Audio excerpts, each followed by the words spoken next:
sometimes you need someone to save you from yourself, because a fighter is willing. You've probably seen me in fights when fucking Achilles ruptured, fucking one leg. You're just going to keep fighting. And same thing, if you've got a real bad pain in your brain, you think, I might have a blood clot in my brain. Am I going to stop? No, I just got to keep going. You can't think about yourself.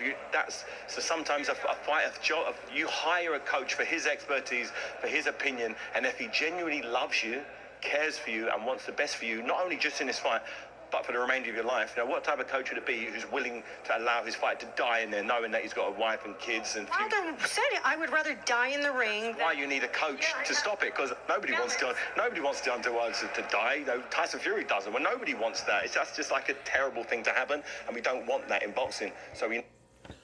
Those are the words of David Haye. And he gave his take on the stoppage because a lot of people are trying to make it controversial. Of course, Deontay Wilder didn't want the towel being thrown in. JD's didn't want the towel being thrown in. But David Haye, as he stated, that sometimes you have to have a fighter and you have to hire a person that protects you from yourself. And when your adrenaline is high and you're revved all up, you don't, I mean, especially if you do have fight in you, you're not going to think about quitting. You know, you might have something planned. You might want a person to punch themselves out, but how many times if that person hits you flush, you know, and you've inflicted pain, damage to that from that fighter? I think David Haye is absolutely right. You know, if you have a fighter in your corner, or should I say a trainer in your corner that generally loves you, that cares for your well-being, you know, first of all, that's the person that's going to help you save you from yourself. Nobody, like David Haye says, wanted Deontay Wilder to die. Nobody wanted that. You know what I mean? I mean, who wants that? Mark Breland didn't want that. Tyson Fury didn't want that. I know sure as hell Telly Swift, his fiance, the people around him didn't want that. You know what I mean?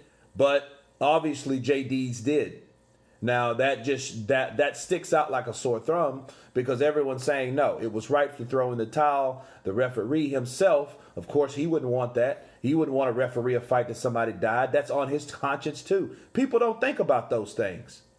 You know, a boxer is a selfish person. He thinks about it. It's funny. You think a person is really thinking about other people, and he might be, but at that time, simultaneously, he's really thinking about himself because he doesn't want to quit. But if he doesn't quit and something really bad happens to him, how would that affect the people around him?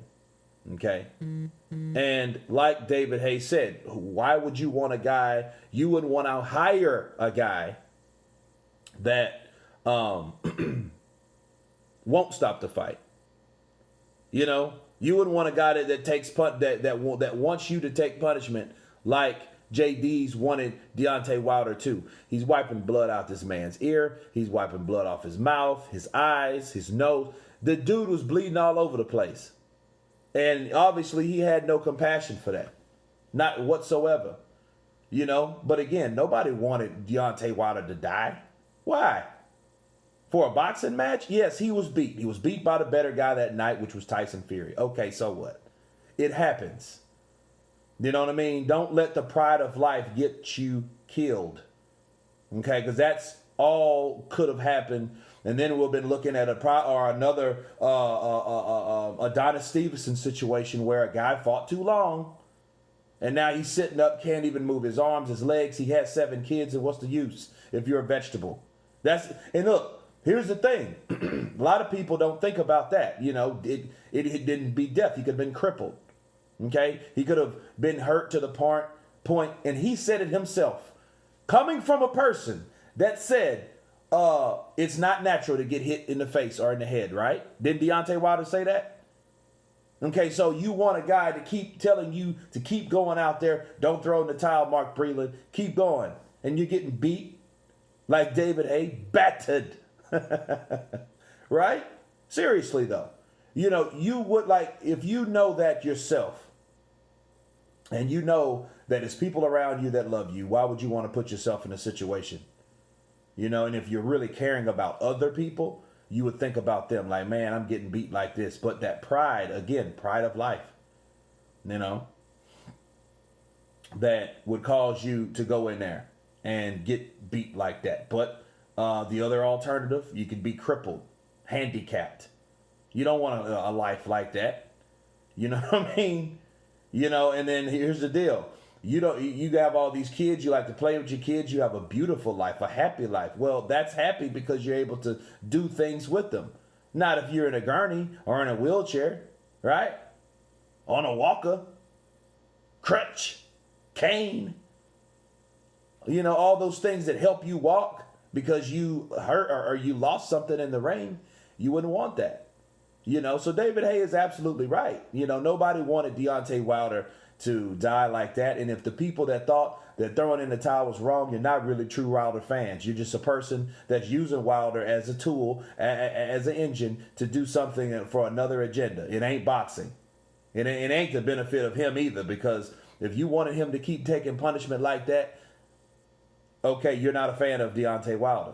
So that's food for thought.